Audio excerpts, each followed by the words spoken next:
Hello, I'm Alex Bybee, and it is my pleasure to welcome you to the annual Sun Youth Forum panel discussion. After a 2-year hiatus due to the COVID pandemic, we are happy to be back. In 1956, Las Vegas Sun founder Hank Greenspun and pioneering journalist Ruthie Diskin believed that young people had something important to say. Their idea was to provide a forum where students could come together and exchange ideas on a variety of issues. Southern Nevada high school students continue that tradition today. Participants are assigned to groups where they discuss topics ranging from the war in Ukraine to the economy. Finalists are selected to summarize conclusions from their group in a public forum. I'm pleased to be joined by 7 of those panelists here today. Let's meet them. Kelsey, we'll start with you. My name is Kelsey Edwards. I am a senior at Desert Oasis High School. Something I found that I'm very passionate about is the homeless problem going on in Nevada, as well as our education ranking that I feel has a very high need to be risen. So yes, well, we look forward to getting more into that later, and welcome Kelsey. Over to you.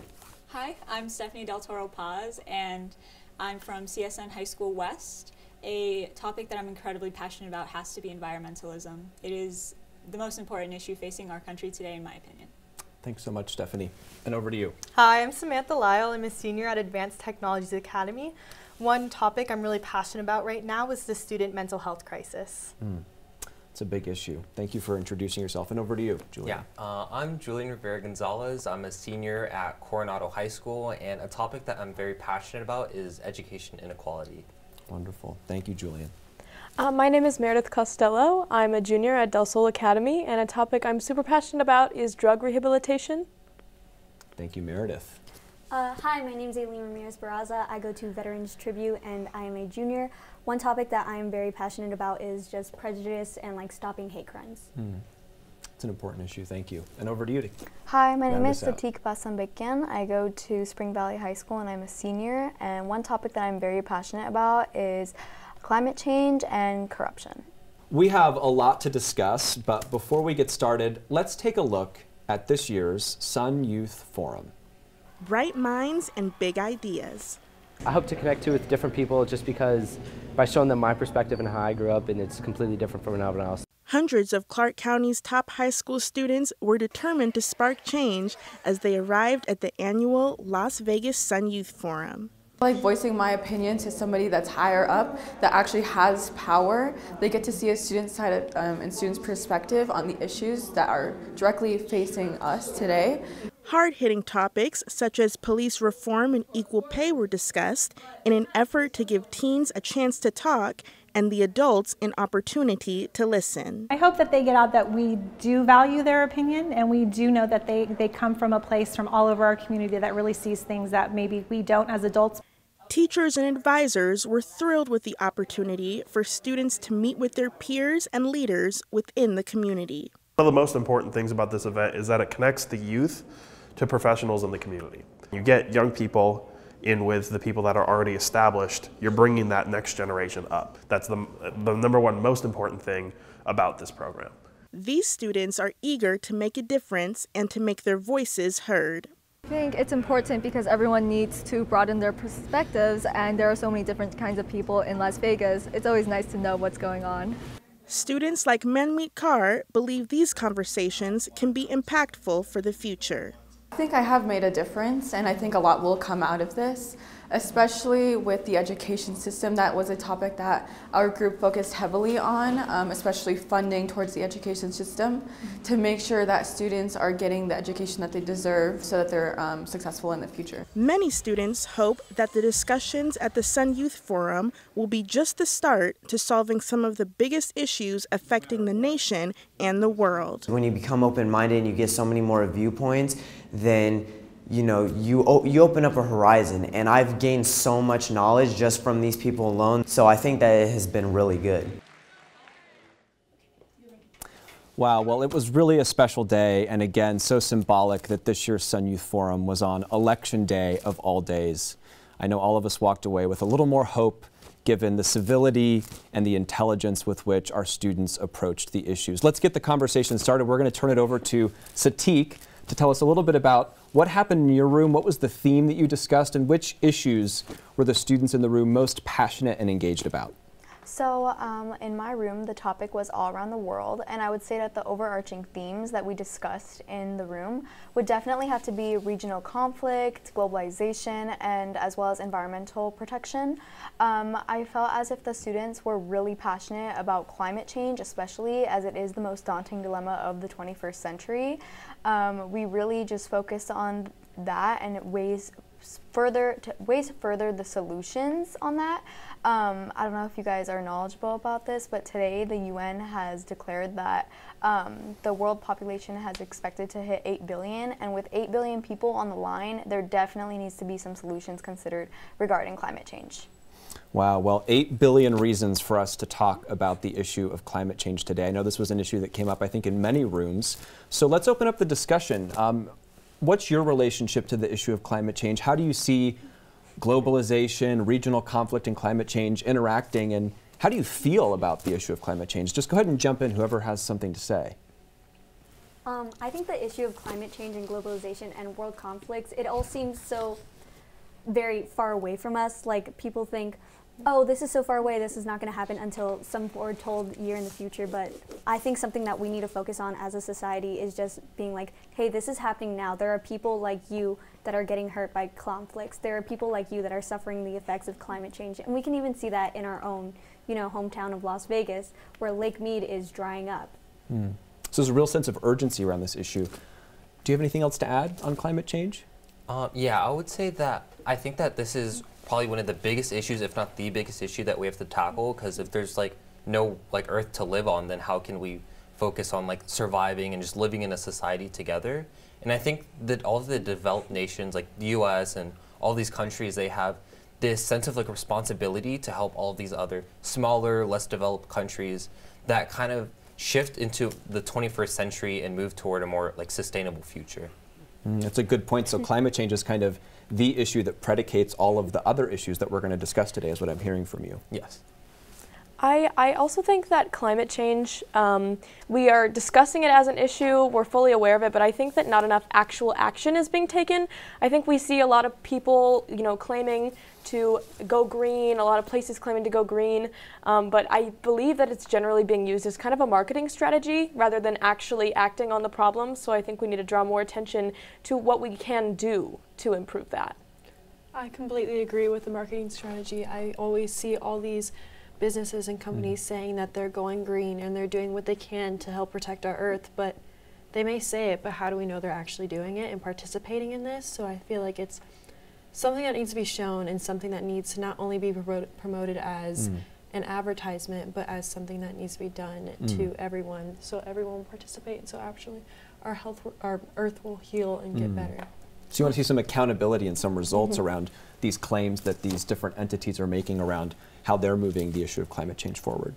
I just wanted to add on to that a little bit. I think that also we need to see corporations take accountability, because they are the ones who are producing the most, carbon emissions. They're the ones who are destroying the planet the most, not the individual, ourselves. We can do our part to save the planet and we can do our part to go green, but we do need to get the corporations to take accountability for their actions. Absolutely. I think that promoting transparency within corporations to see what actions they actually are taking to go green and to make these changes, because there's a lot of empty promises being made that we can't prove in any way. We can't see what they're doing unless we're in there internally. And I believe that promoting just a transparent culture within our society is just something of imperative value. And I think it should start on an individual level with ourselves. We should make those changes within our own lives, but we should also start to climb up those ladders and get to those at the top of the issue. Absolutely. I'd like to add to that. I think it's really, we look at it locally, but I think also it's such a big issue globally, because we do share Earth. So I think it's one of those things on the global stage, that's when everyone should come together and work to combat climate change. And I think even in the US with businesses, I think it's time that there's more legislation to hold corporations accountable to ensure we have changes. So we're talking about a lot of cooperation that's required on this issue between nations, between corporations and individuals. Do you have hope and faith that that kind of cooperation can happen in the space of climate change? I think that it is definitely needed to discuss communication and cooperation as well as compromise, because climate change is not something that we can just solve overnight. There needs to be gradual steps taken towards solving the issue, and by starting at a local, even individual level, we can work towards working with governments, working with non-governmental organizations, and civil society organizations as well, and later moving on to bigger scales, such as local, regional, national, and international eventually. And all of that requires extensive compromise, collaboration, and we just really need to focus on that rather than continuing saying, oh, well, these are the ways that we are going to solve climate change, but take actual effort into making a change.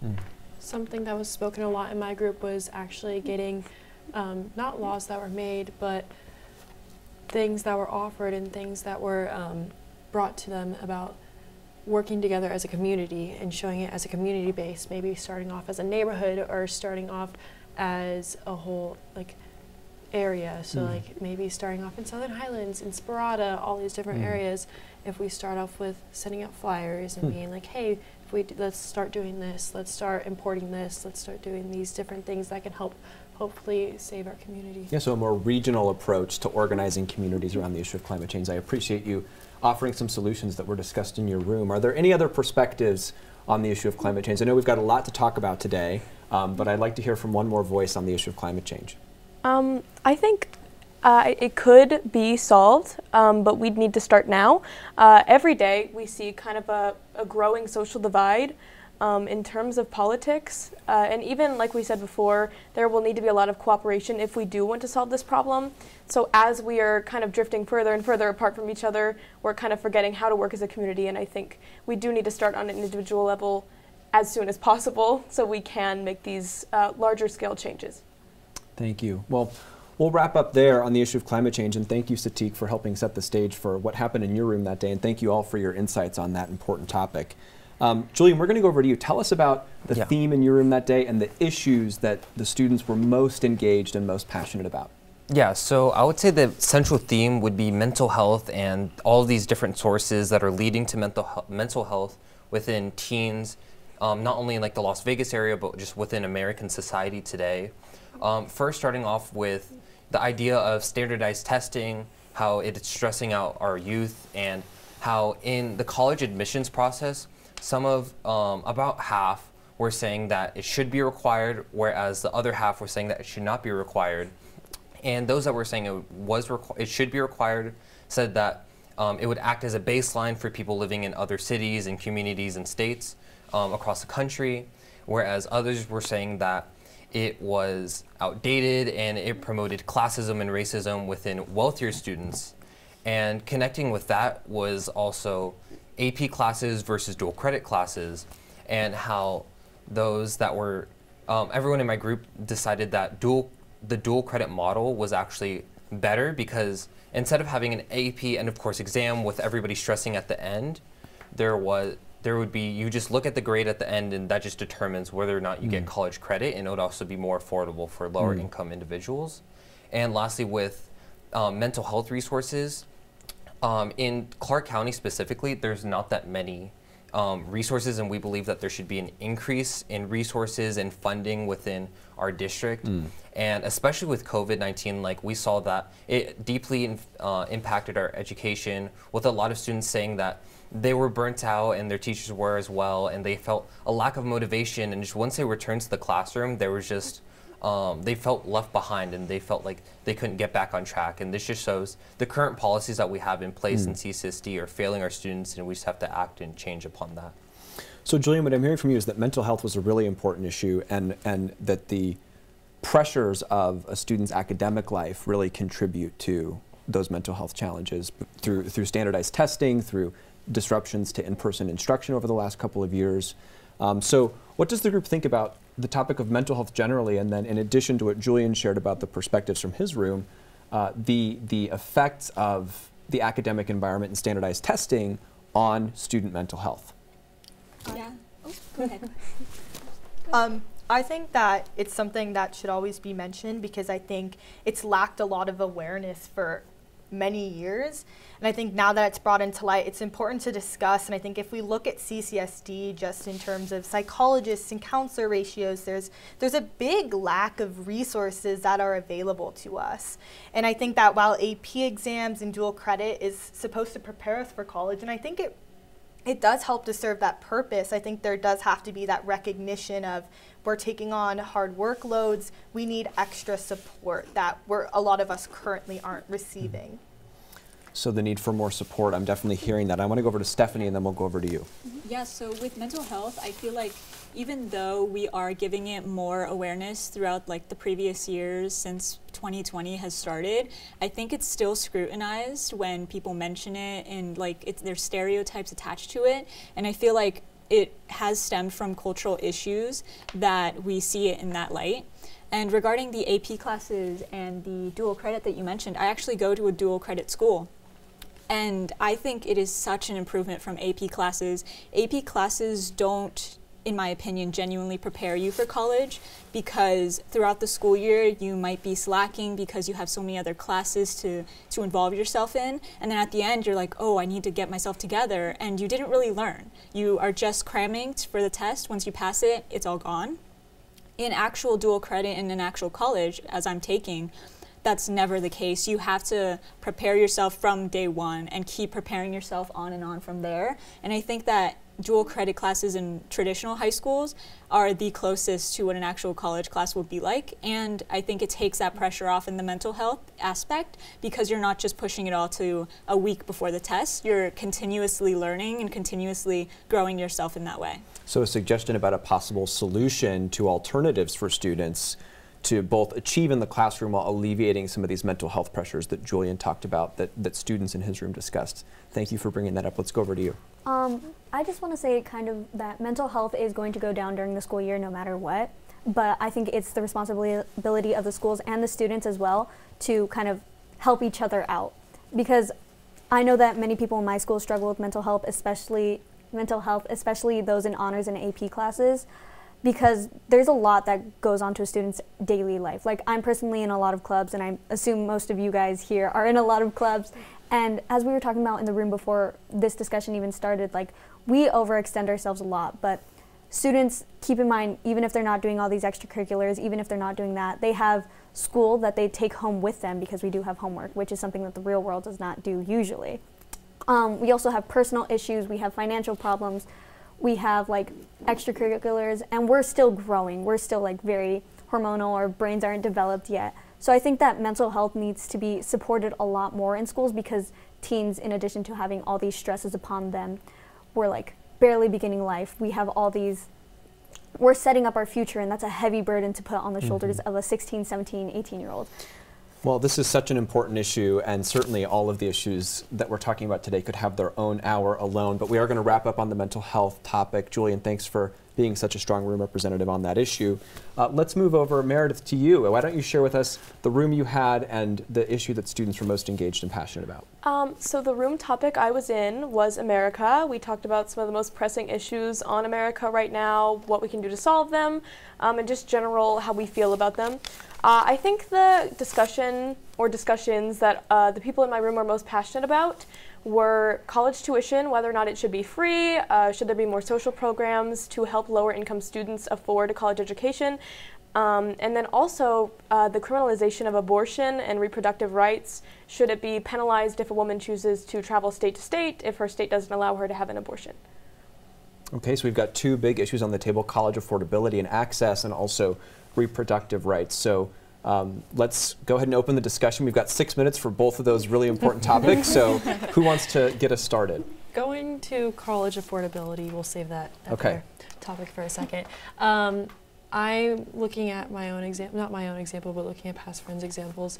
I know many friends that are not able to attend the college that they'd like or the college that they'd get the best academics at due to the affordability of it. Even with FAFSA, WUI, and all these different scholarships that we are given or have the opportunity to have, it's very difficult to still attend those colleges.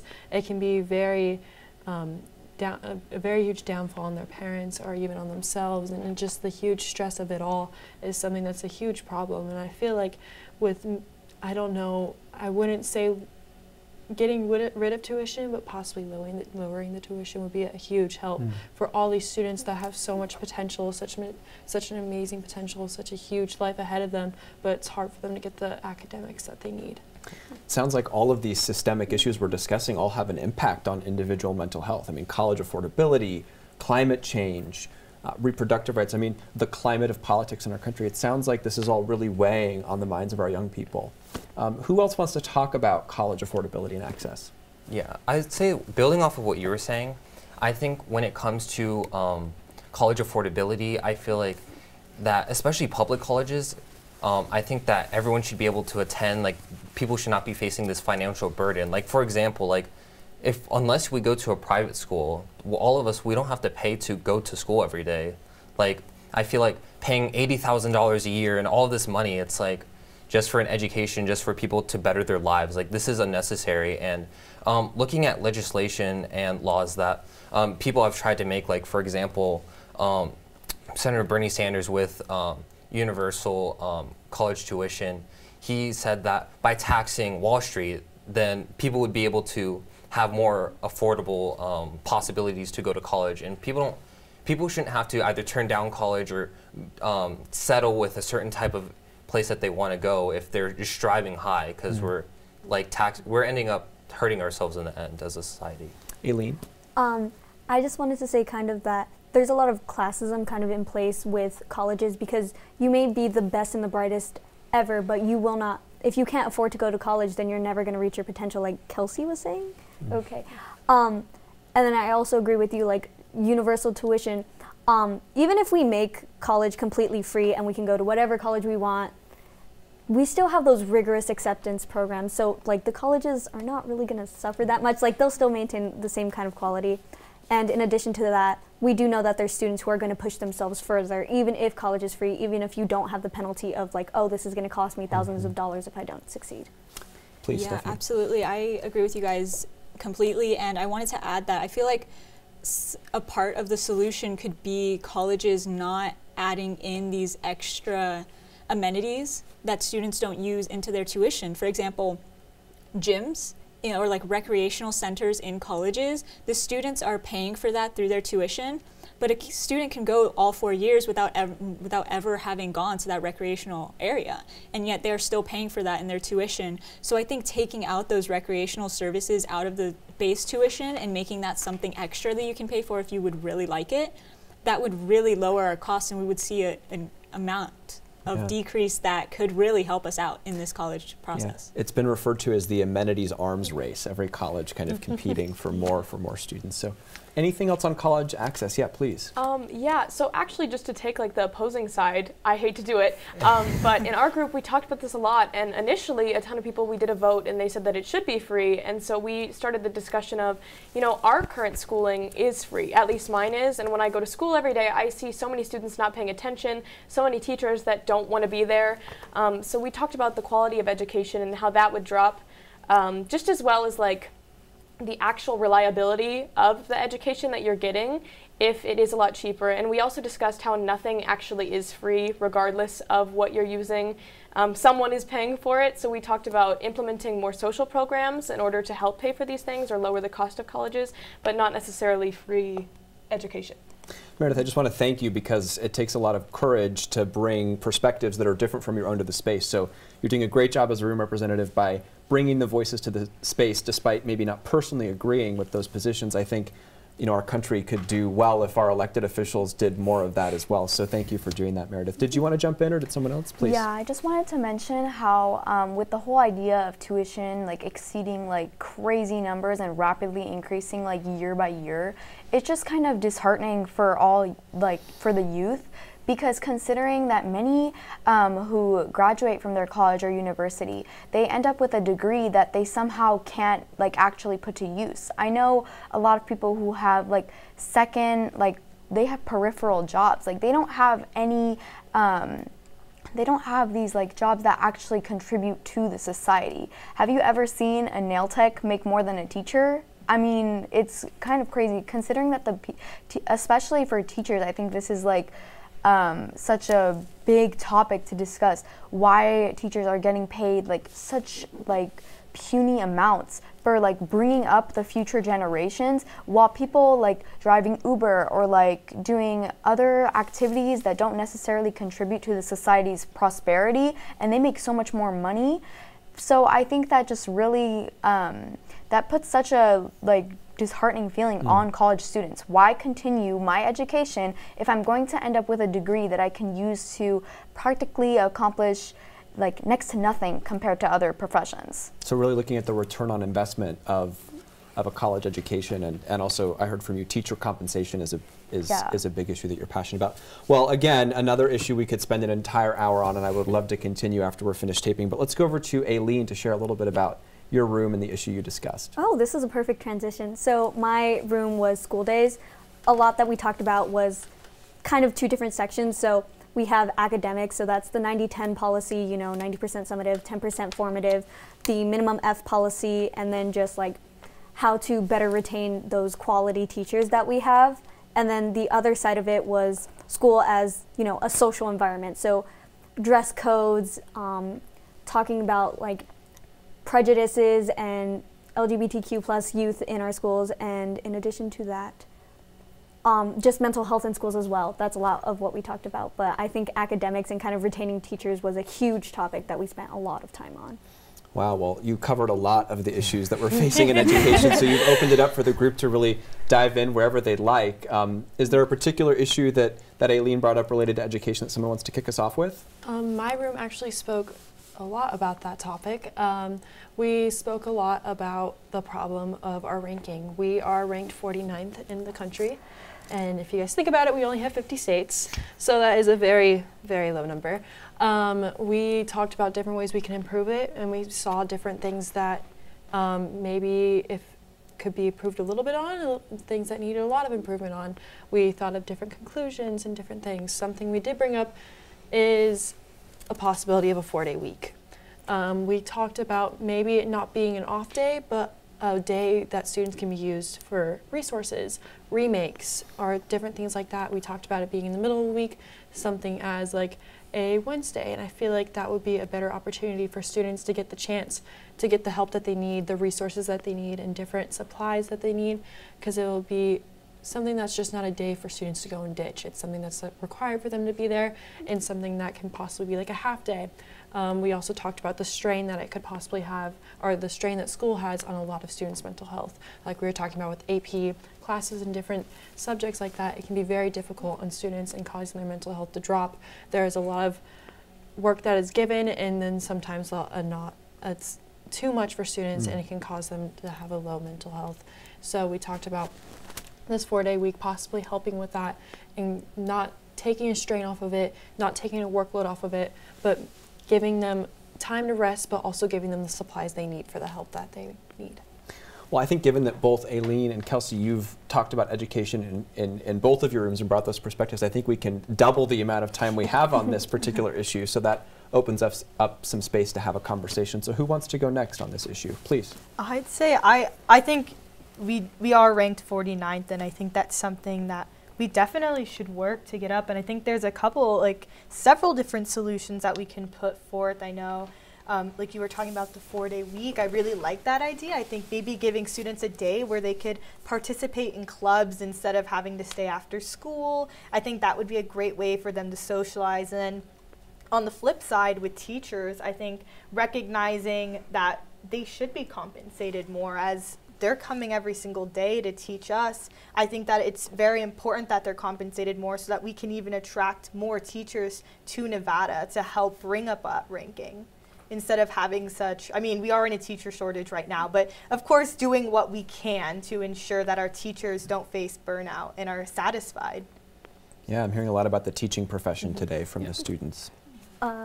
Please, Julian. Okay, you could go after me. But building off of what you were saying, I think an alternative would be, instead of having clubs be on that 5th extra kind of day, I think we should use it as like a study hall, because I think especially clubs kind of help with after school programs with kind of low income students that don't really have much of a home to go to. So I feel like it really helps with that. And also kind of just building off of like this issue that we have that like has been going on for such a long time. Like Nevada's never been known for education. And I think that especially with the minimum F policy, like you mentioned, I think the minimum F policy was just a huge failure, and that it was just a point to have more graduation, to increase the graduation rate in our accounting, to which ill-prepared all of the students just to say, oh yeah, we got our graduation rate up, but it doesn't really prepare us for the real world.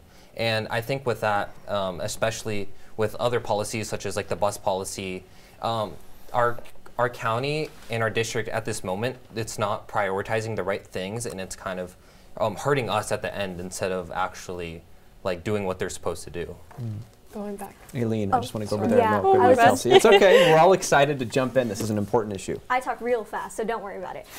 So with the teacher shortage, we talked a lot about having more supportive admin, more freedom in the classroom. So that's kind of like adjusting the 90-10 policy to just be whatever the teacher wants, because if the teacher teaches a specific way, that 90-10 will not work for them. Like my art teacher has it adjusted a little bit for his classroom specifically.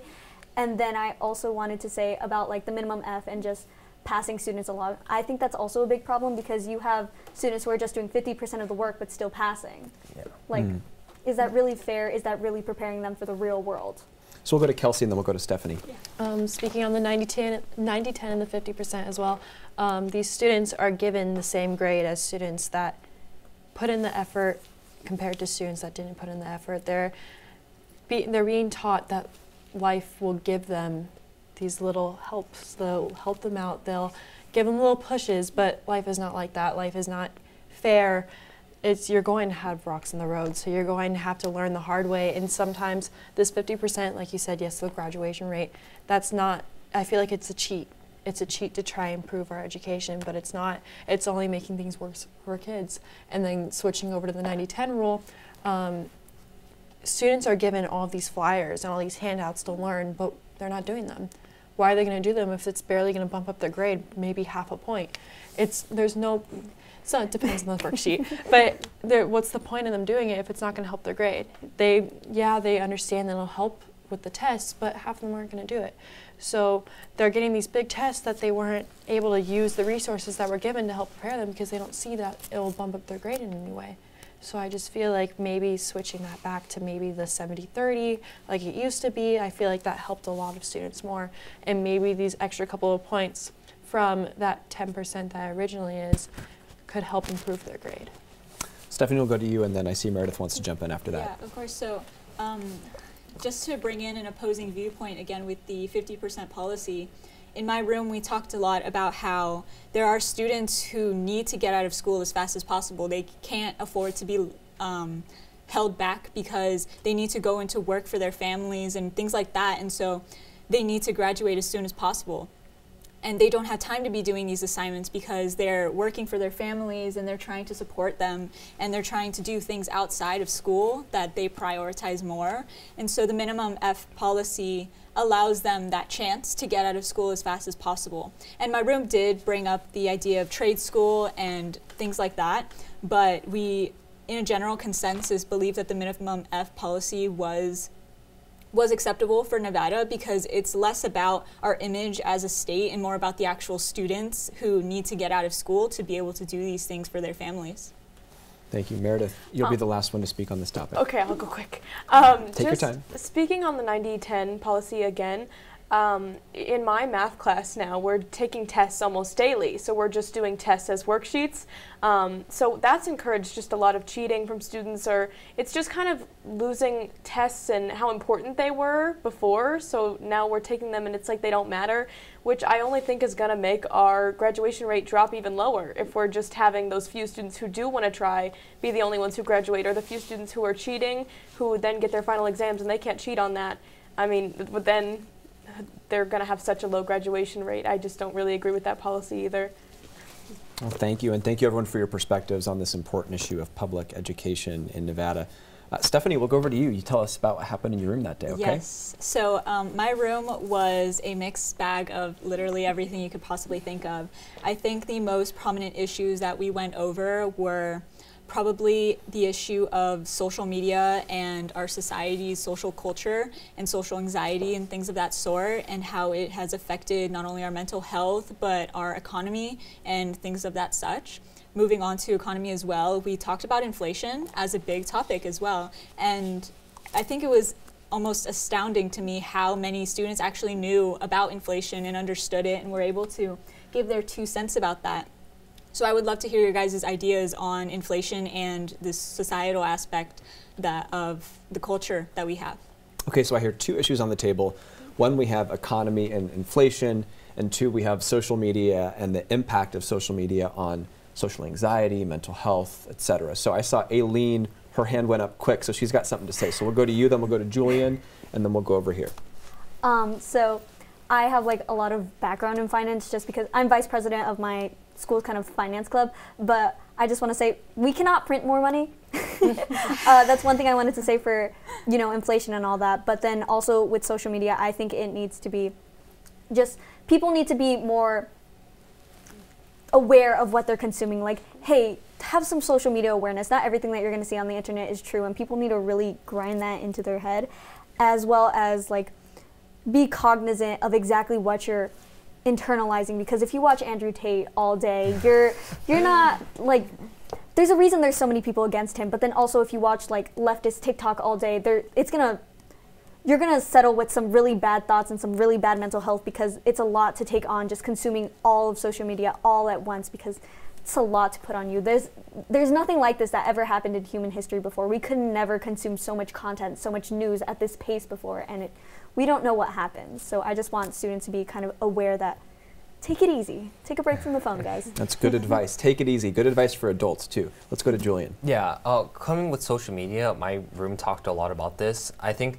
we should have, at this point, social media and the internet in general, it's kind of like the Wild West. Like, there's very little regulation. It's kind of like free for all, do whatever you want. And I think that the government should crack down with more regulation and have some type of baseline for social media companies to go off of. And in that same sense, I think that these social media companies, they should have a sense of responsibility for caring for their users when it comes to either misinformation or having like access to more like mental health and improving that. And I think also in that same way that schools in general should just teach children at a younger age, because since we're growing up and being born into all this technology around us, students should be taught how to have like safer and more responsible ways of kind of navigating the internet and social media, so they can be safe and kind of learn how to take responsibility for themselves too. Yes, what I'm hearing from you is you think that our schools should really be equipping our young people with the skills they need to understand how to responsibly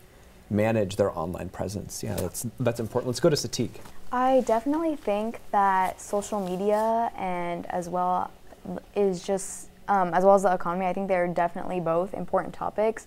But as for social media and mental health specifically, I think that students and people in general should just really take more accountability on themselves, because it's not like normal to be addicted to your phone like 9+ hours a day.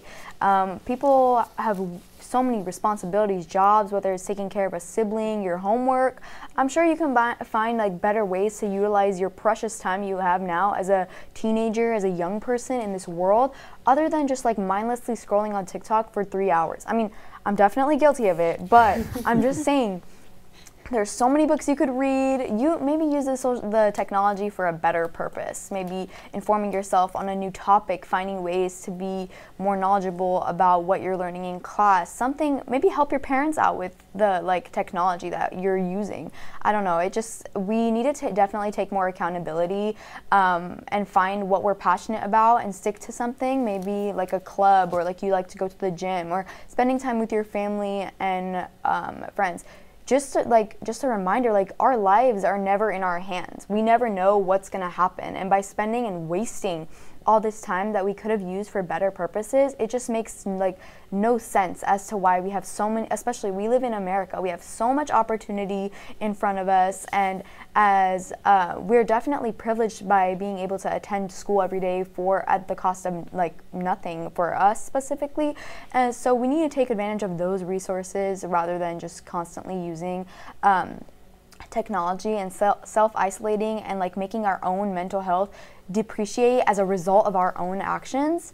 And I just wanted to mention, like, as for the economy and inflation, I know that not many like young people are knowledgeable about it, considering that many have said that they don't specifically pay attention to our politics. And I definitely think that media and news outlets are skewed in a way to, as marketing purposes, just a way to grab your attention, who can get the most views. And since we do live in the US, I just want to say, like, Western influence is definitely real, and that's why we typically tend to spend more and give and prioritize our attention on the economy, because as long as the economy is good, that means development is definitely happening, education is definitely going up, our climate change crisis is being solved. So rather than, I think that focusing on the economy, maybe we should direct our attention to what needs like priority first.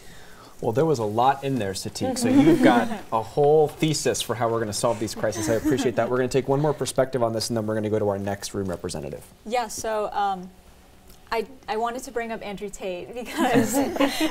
Which, by the way, I don't understand that reference, so you've lost me on that, but I'll let you go with it. Yeah, if you do a quick Google when you get home, you'll find out a lot. All right. But it was actually one of the topics listed under our list of topics. I've already told you all about that.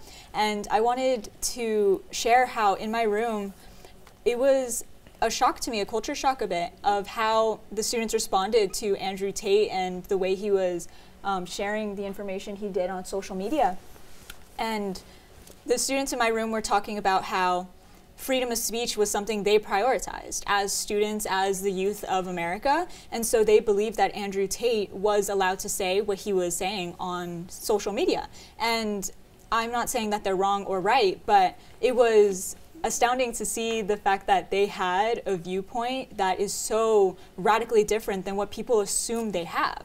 A lot of the older generations see 3 or 4 youths on the internet saying a certain thing, but the rest of the youth, when you see them in general, are saying something completely different, something that might even agree with what our older generations are saying.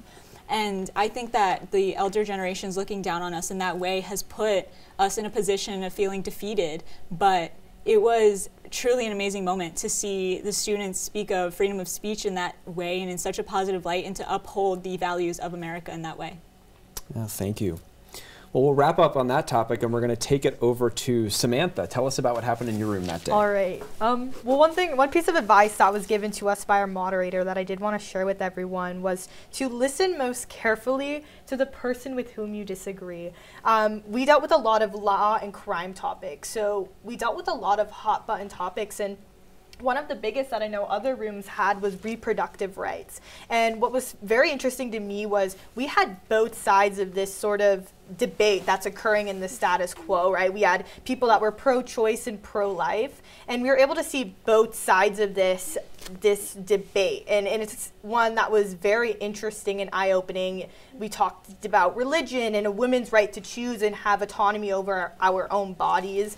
And then we sort of segued from abortion into gun laws, and why are gun laws less regulated than abortions? So that was really sort of our overarching theme and what we really talked about during our time. Okay, who wants to dive in on that topic? We'll start with Aileen over here, and then we'll kick it over here, okay? I just kind of wanted to say abortion deals a lot with bodily autonomy, and something that I found, especially during 2020 and those times where abortion and Roe v. Wade was really a huge talking point in social media and all that, because I too am a consumer of social media, is that bodily autonomy, in some places, you might have more bodily autonomy as a dead person than you would as a female who has a uterus. Like, I can decide whether or not my organs are being used after I die, which I'm an organ donor, but I can't decide whether or not my organs are going to be used to care for a baby that I may or might not have. Thank you, Aileen. I appreciate your perspective. We actually talked about reproductive rights in our room as well, and we talked about the kind of consensus we reached was that it's kind of being warped what we're really having this discussion for. We talked about a great example that was brought up by another student in my room. She said that women are being arrested for traveling state to state to have abortions, while people can go to different states and recreationally use marijuana with no sort of penalty at all. So I think we were talking about more of where the conversation is coming from, what the motivation is behind kind of criminalizing the women's right to exercise reproductive rights. So that's where we went with that. Please, and then we'll go over to Satiq once you're finished. Absolutely. We also talked about that and kind of like the legal aspect of it. And I think that you follow the law that's in the state.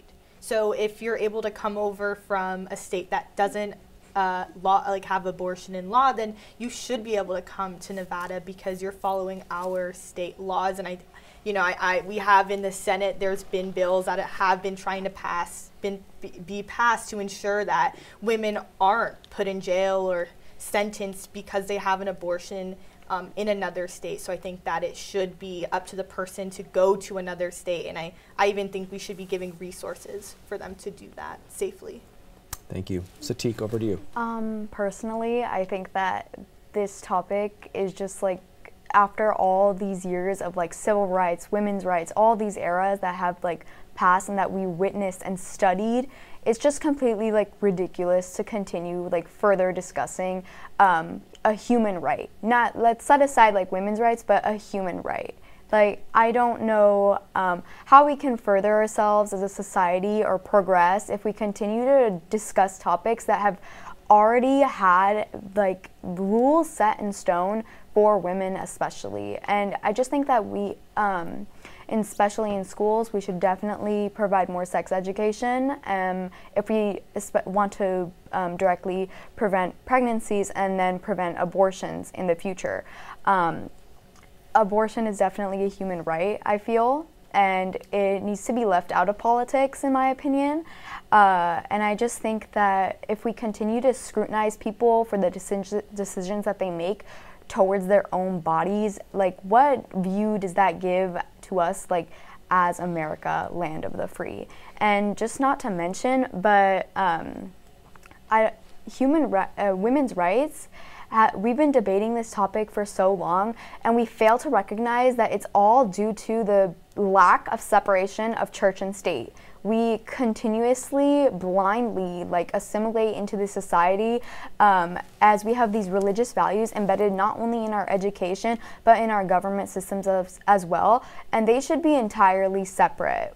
And it has to be separate, especially if we live here. This isn't like anywhere else in the world where I would say, oh, maybe there's definitely some cultural norms that prevent maybe abortion from being legal, but this is America. Like, we need to really just focus on setting what's right for the people, not what's right in the eyes of legislators. Okay. We'll take a couple more perspectives on this and then we'll move on to the next topic. Please go ahead, Julian, and then we'll go to you, Stephanie. Okay, yeah. I would say, speaking from the only guy besides you in the room, I would say that who am I to say what you all should be able to do? Like, it's your own body. Like, why should I have like any say in it at all? Like, and also connecting this to gun rights, I would say that at that same time, like, looking at what happened in Uvalde and all of this stuff, like, especially with the idea that why do people need like assault weapons? I could see the perspective like, oh yeah, I need like a handgun to protect myself in my own home, but why do people need all these big destructive weapons? With like, what use is this? Like, it's only hurting the society around us, and in that same way, people are trying to shift the topic to mental health when really it's about the regulations that we have in place, or I guess lack thereof. So this is going back to the point that was made around the kind of different regulatory environments for reproductive freedom versus for gun safety, and the discussion that you had in your room.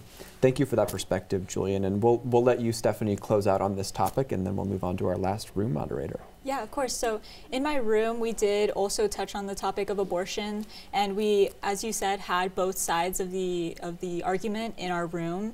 And one of the opposing views mentioned how though Roe v. Wade was overturned, it wasn't the eradication of abortion altogether. It was simply giving the power down back to the states, and that there were still protections for women in some ways. And so I think I absolutely believe that abortion should be a human right, and that is the choice of the woman. And making it illegal for a woman to cross over those borders and get that abortion, in a way, is government overreach in that sense, because if she crosses over into the next state, then she is no longer under the observing eye of the state prior. She's no longer susceptible to the laws of that prior state. She's in a new one, and if it is down to the state level, if the states have the option of deciding whether abortion is legal or not, then the state should be able to give her the abortion that she needs in that sense. All right, Stephanie, thank you for that. We'll move on to our final topic, and room representative, I want to acknowledge that it's your birthday today, so happy birthday to you. Turning 18, and not only can raise her voice now on these issues, she can actually vote. So I want to remind all of you to do the same, and everyone who's watching, make sure you're registered to vote. So let's turn it over to you, Kelsey, to talk about what happened in your room. Only a week late, but I know, 1 week late from voting. That's right. Yeah. That's right. Oh. So my room was home in Nevada, being born and raised in Nevada, Las Vegas. I found it was actually an amazing subject to be a part of. We had spoken a lot on small businesses that go on in Nevada. I feel like when I go to other cities, for example, Portland, Oregon, I visit there over summer, and we had noticed that there's a lot of more recognition towards small businesses. Rarely anyone goes to these larger businesses such as Walmart, Target. They're all focusing on these smaller businesses, giving them more recognition. That was something we spoke about a lot, finding ways to support these businesses such as farmers markets, supermarkets, all these different ways to bring them out to the community to show that you don't just have to go to Walmart where you'll find something that is possibly fake, overpriced, when you can get something that, yes, it may possibly be more expensive, but it will have better quality and it will come from the heart. So we spoke a lot about that, as well as speaking about, give me just a second, it was that one, and we spoke about breaking up the district. We spoke about how we have a very huge district, CCSD, and with being ranked number 49th in the state, we feel like that could have possibly been a reason that caused us to have such a low ranking. Finding ways to focus on the smaller districts, finding ways to bring more recognition to all these different schools, and finding funding, which is a huge problem in Nevada. Finding funding for these different schools and not being focused on so many other things, like possibly finding ways from funding through gambling, are all these different factors that come from Nevada. Well, it sounds like you had a lot to discuss. Yes. And fortunately, we actually let the birthday girl has the last word today, because we're out of time for discussion on this issue. So let's give a round of applause to ourselves for all of the wonderful topics we've discussed. Well, thank you all for what has been just an incredible conversation. I said it at the top of the program, but if only our elected officials and the adults in society could conduct themselves with the level of civility and intelligence and intrigue and genuine curiosity about the other perspective, I think we'd be in a much better place. So thank you all. Round of applause one more time. Great job. Well, thank you for joining us until next year. This is the Sun Youth Forum.